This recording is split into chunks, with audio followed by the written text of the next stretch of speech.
મહારાજ જેતલપુરના ચોથા વચનામૃતમાં કહે છે, સંતો અમારા યોગથી તમારામાં કેવું સામર્થ્ય છે કે તમે જેવા જે ધર્મ નિયમ અને ઉપાસના વાળા સંત છે ને, તમે જ્યાં જ્યાં પગ મૂકો છો ને એ પૃથ્વી પ્રસાદિની થઈ જાય છે.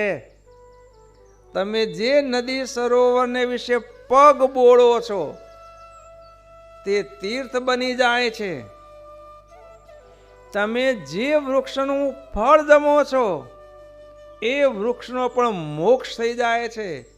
તમે જે વૃક્ષના છાંયે બેસો છો એ વૃક્ષનું કલ્યાણ થઈ જાય છે. તમને કોઈ ભાવે કરીને વસ્ત્ર ઓઢાડે છે અને કોટી યજ્ઞનું પુણ્ય મળે છે.